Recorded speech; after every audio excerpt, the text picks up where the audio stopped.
What's up, y'all? This is Alex from The Rim Review.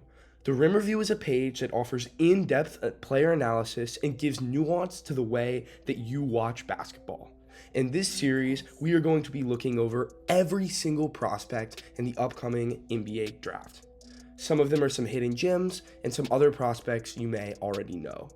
In today's video, we are going to cover who, in my opinion, is the clear number one overall pick in this next draft, Alex Sarr. Alex Sarr is a 6'11" French big man currently playing in the NBL in Australia. Let's start off with looking at his offensive strengths. Firstly, Alex Sarr is an absolute monster in transition, where he averages 1.42 points per possession. Secondly, his ability to playmake in the dribble handoff is extremely impressive. Sarr shows a great tenacity and instinct in order to make reads in delay situations. Finally, Sarr has shown flashes of being able to operate in the pick and roll, especially in short roll passing situations. On the other hand, there are still a few weaknesses to Sarr's game on the offensive hand. The first of which is an inconsistent shot, and he only shoots 28.7% from three. While his shot is inconsistent, I truly believe, given the right coaching staff around him, he could develop into being a pick and pop threat in the NBA. It just may take a few years. Secondly, he does have a relatively loose handle and is not always physical with the ball. This is why he has a .97 assist to turnover ratio, despite being able to playmake in the pick and roll. Finally, his post scoring is completely non-existent, where he averages .538 points per possession. Now let's start off and have some fun and watch Alex Sarr in transition offensively. In this possession, Sarr is going to get the ball off a turnover and push to score. What I love seeing here is how comfortable Sarr looks as he pushes the ball through multiple defenders.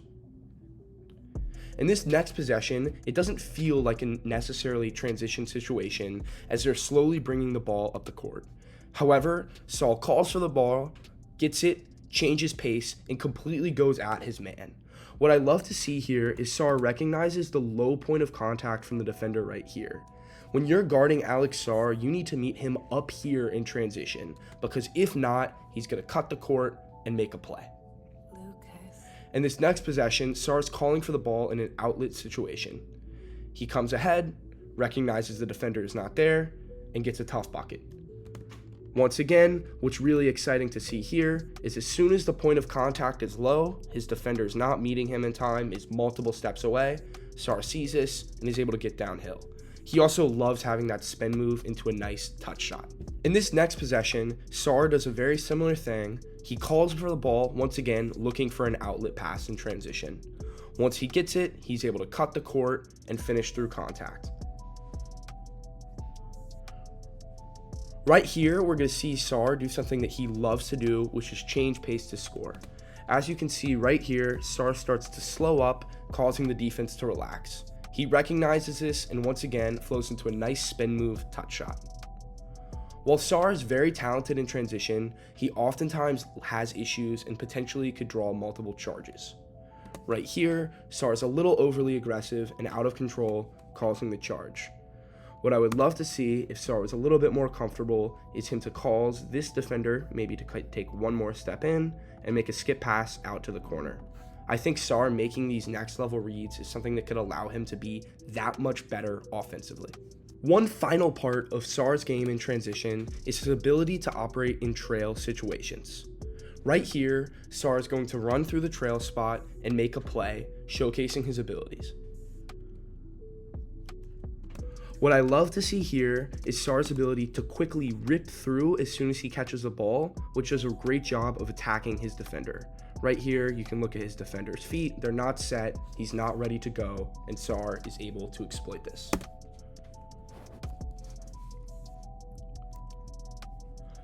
While Sarr's shot is inconsistent, I think that he's able to develop a three-point shot, and this trail three could be something that could really succeed in the NBA. Now that we've looked at Alex Sarr in transition, let's explore his game in the pick and roll. In this possession, Alex Sarr is going to set a drag screen, which is pretty much a screen that occurs in transition. As you see right here, he sets the screen, and gets the ball in a late roll situation. What I love about Alex Sarr is how he's always looking for the ball in the pick and roll and how he's able to have active hands and catch it for a smooth dunk. While this is a very simple play, it's something that you love to see a prospect of any level make. Lucas. Another thing that Alex Sarr does really well is setting a touch screen. Right here, you see Alex Sarr set the ball and almost push off this defender right here in order to explode and open up. While he doesn't do the best job on this possession, in his second possession, he really showcases this ability. As you see, he has a nice touch, opens up, and gets a good finish. This is the type of screen that he prefers, which is a big reason why he's viewed more by many scouts as a finesse big on the offensive end. He might not necessarily set the hard physical screens that you'll see from a Zach Edey or a Donovan Clingan. However, he's still able to get out and navigate screens. We're going to see another similar situation here where he sets a touch and has a late roll. Right here, he opens up quickly and gets the ball for a finish. What I love to see here is, once again, typically guards would have already made this pocket pass here. However, his teammate waits just a little bit before throwing the pass. Despite this, Sarr looks and is always engaged in the play. One more thing just showcasing Sarr's abilities in the pick and roll is his ability to look and be open for pocket passes. Right here, it's not truly a pick and roll as he's setting a down screen. However, he keeps his eyes open, catches a nice pocket pass, and has a tough finish at the rim. While Alex Sarr is pretty solid in the pick and roll, his finishing through contact leaves a little bit to be desired. In this possession, Sarr is going to once again set a drag screen and catch the ball in a really good position. Despite this, just this little bit of verticality from his defender completely throws Sarr off balance. We're going to see another thing in this possession. Sarr sets the drag screen, opens up. However, the physicality really causes him to struggle. Right here, what I would like to see from Sarr is a little bit more jumping off of 2 feet. As you see, he's off balance. And because both defenders, this man and this man, have came over, there's a really simple pass right here to the corner. Or if this man was a little smarter, you could maybe throw it right here and it could be a cut for a dunk. Instead, Sarr takes a bad shot. The real gem of Alex Sarr's game in the pick and roll is his passing, and we're going to see that right here. In this possession, Alex Sarr comes up and makes a step-up screen in a horns set. He catches the ball here and is immediately reading a couple of defenders. Firstly, Sarr recognizes that this man right here has chosen to come in a little bit in order to protect the other man in the horn set. This guy right here is also running back to the rim in order to cover this spot. Once Sarr recognizes that no one is focusing on this defender, he's able to plant both feet and make an easy pass. Really good stuff. Let's watch that again without any interruptions. Right here, Sarr sets the screen in the horn set, catches the ball, and makes a great read. Right here, we're going to see Alex Sarr in a short roll situation where once again, he's able to make a good pass. Firstly, Sarr does a really good job recognizing the defense and twists the ball screen. Once the screen is set here, he catches it in the short roll, which is pretty much just when that pocket pass occurs earlier, and he makes a great read. Once again, Sarr is able to recognize that this defender right here is coming up in order to catch him. Because of this, there's only one read for him to make, which is simply kicking to the corner. While Alex Sarr is not the best shooter, he's still shown flashes of being able to play make in pick and pop situations. Right here, we're going to see just this as Alex Sarr sets a pick and pop play with an early screen. He gets out of the play quickly, pops, and knocks down a nice 3. Once again, it's these flashes that make scouts think that even though shooting is a weakness for Sarr, that they will be able to turn him into a really decent shooter. When he gets open looks, he has a pretty consistent track record of knocking them down. Right here, they're going to run a horn set. Sarr gets the ball and has a quick release, not the best, and gets a good look. It doesn't go in, but I really think that Sarr is going to be very successful at the next level in these types of situations. Another thing that's really important to know with the pick and pop is that it does not always have to result in Sarr taking a 3. In this possession, Sarr gets the ball, rips through, and has a nice extended finish near the rim. What I really like about this is that it shows that even if Sarr is not the best shooter, he's still a threat to score in the pick and pop. Right here, Sarr gets the ball and takes a really nice drive, causing there to be a foul. What I love about this is after Sarr gets out, he has a really quick stampede drive. For those of you who don't know, a stampede drive is when you catch the ball, and as you see his feet, all of his momentum is already started leaning forward before the ball even gets to his hands. This makes it impossible for this defender to beat Sarr to the spot right here. While he doesn't finish, it's a really strong take, drawing a foul. Lucas. While Sarr has a really good track record in pick and pop situations and driving, sometimes, once again, soft finishes plague him. Right here, Sarr is out of control and has a little bit of a loose handle, which you hate to see. Now let's watch Alex Sarr in dribble handoff situations, which is the best part of his game. As we're going to see right here, he has a dribble handoff at the top of the key, continues to look for the ball, and has a nice finish near the rim. But what Sarr does at the next level is being able to decide when and when not to keep the ball in the dribble handoff. Right here, his team is going to run what is called a burn action. For those of y'all who don't know, a burn action is when this man right here was to pass the ball to Alex Sarr for this guy to run right here with the expectation of Alex Sarr handing the ball off here. The Atlanta Hawks used to run this all the time with Clint Capella and Trae Young, and it's seen basically throughout the NBA. But what makes a burn extremely deadly is when the big is able to decide, hey, I want to keep the ball, put it on the floor, and get a bucket. That's exactly what Sarr does right here. The burn action is ran, Sarr decides to keep it, gets downhill, and has a nice 2-foot finish. We're going to see a similar thing right here.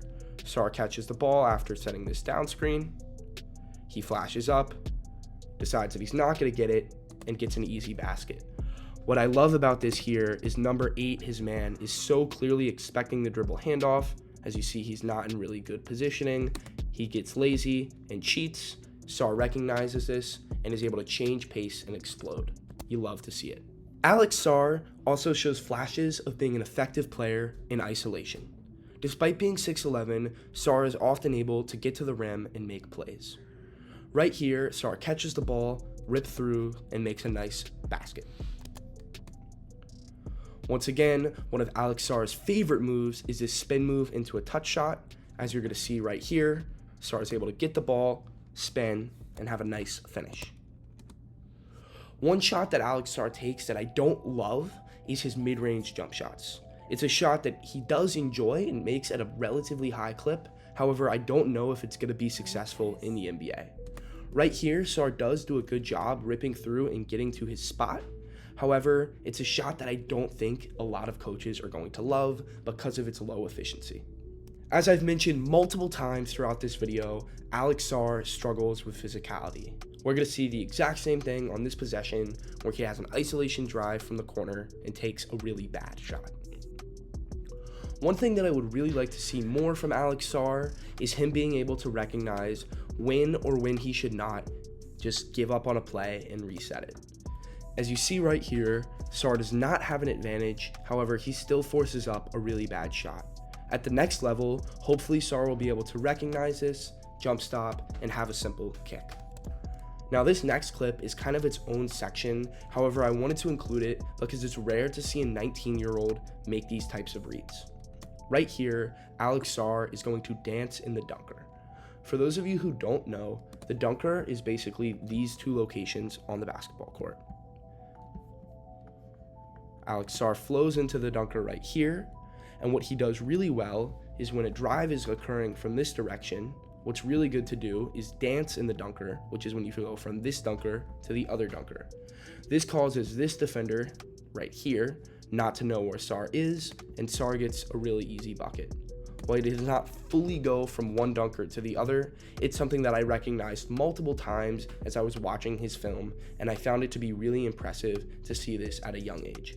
Let's end off with looking at how Alex Sarr is able to space the floor and have potential catch and shoot opportunities.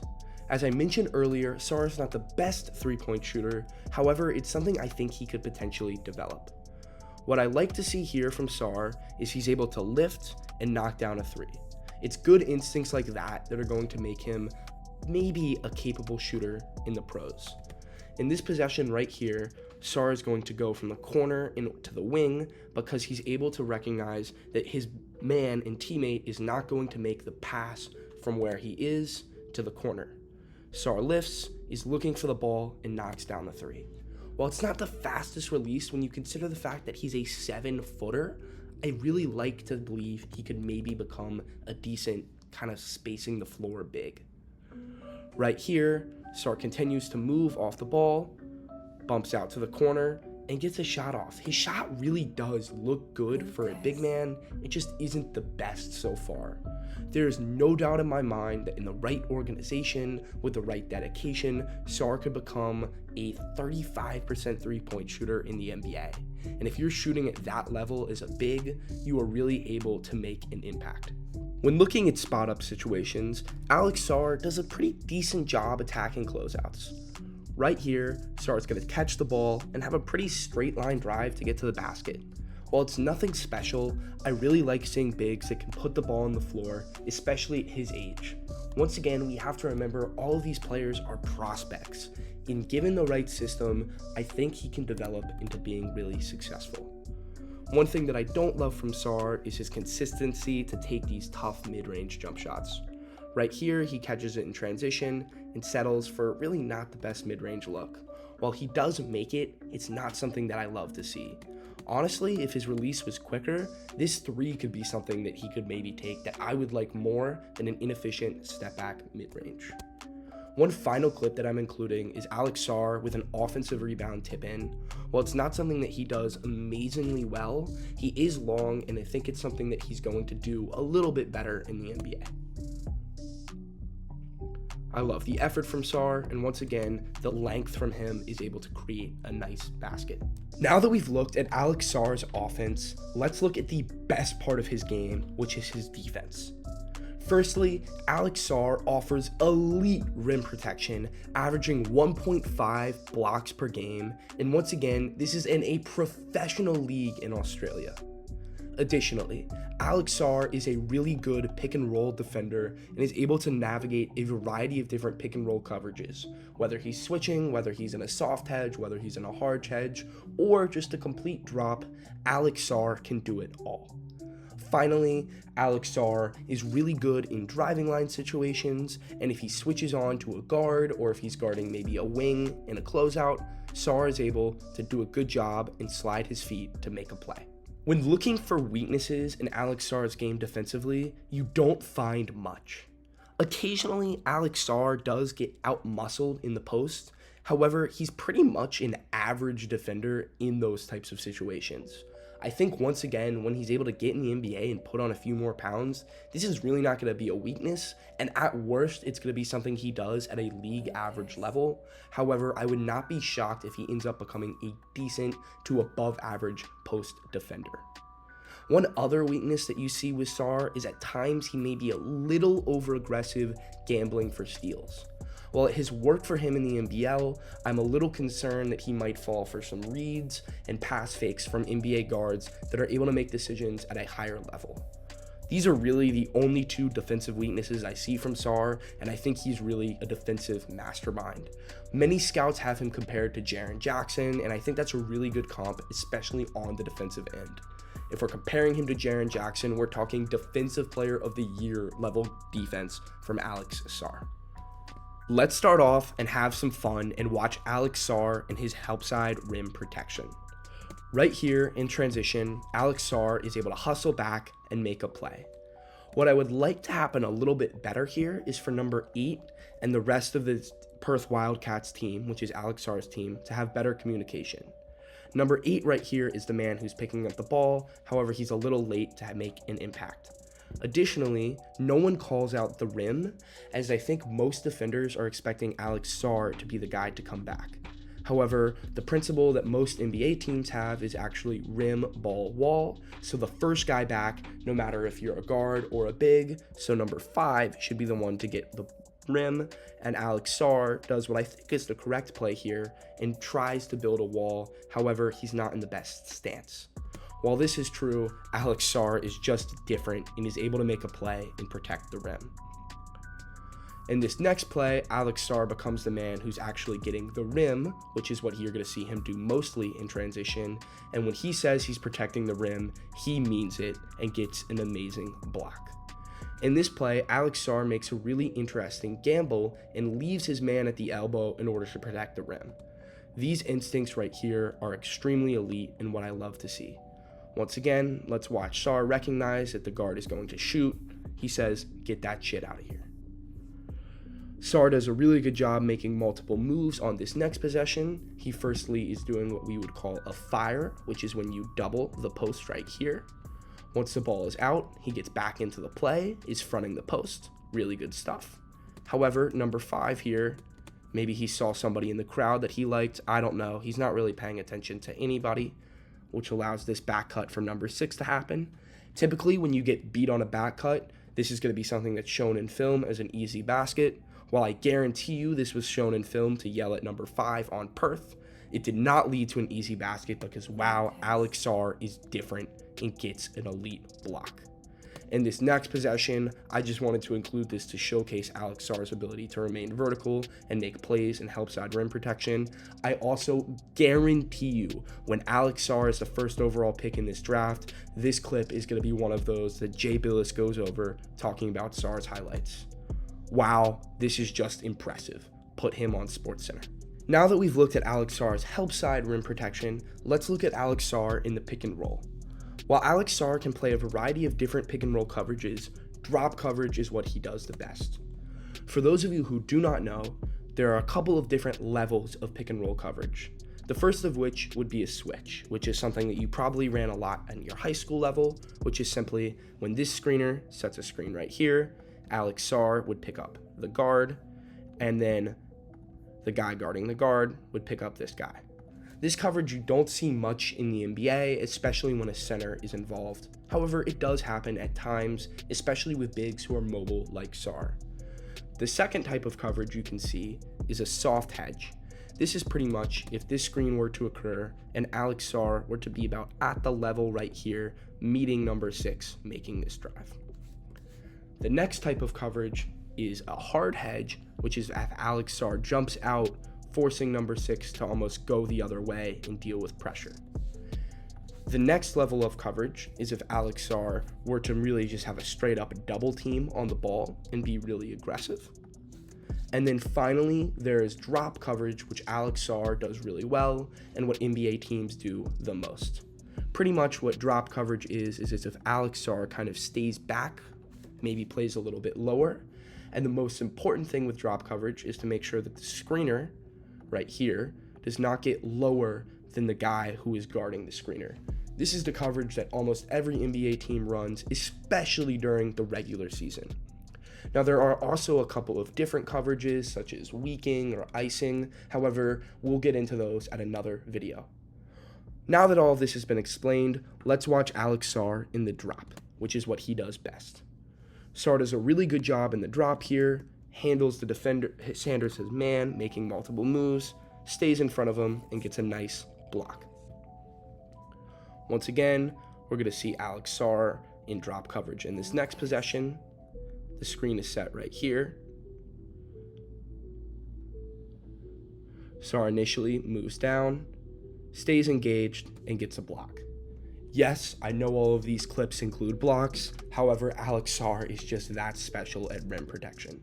What I really like seeing here is Sarr recognizing that 13 is kind of stopped and then going and making a play.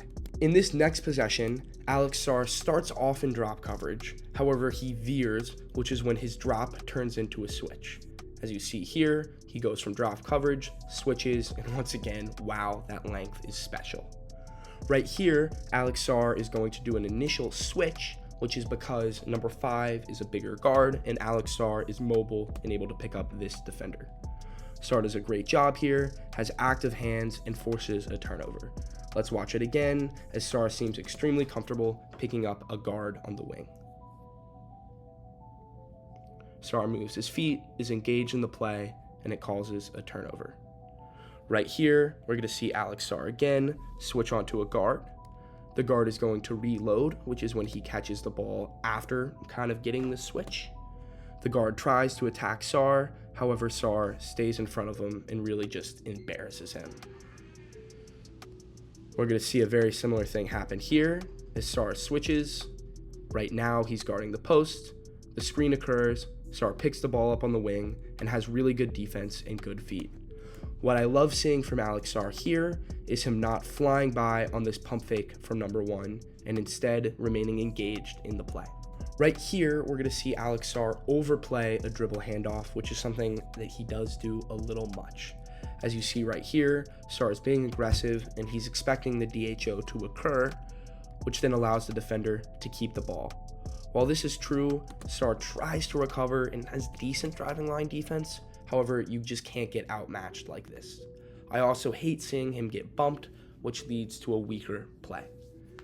Right here, Sarr switches onto a guard, plays really good defense. The guard reloads. Sarr showcases good footwork, and then does a really good job switching after this cut occurs. This is just really good communication and something that you really don't see much from a 19-year-old player.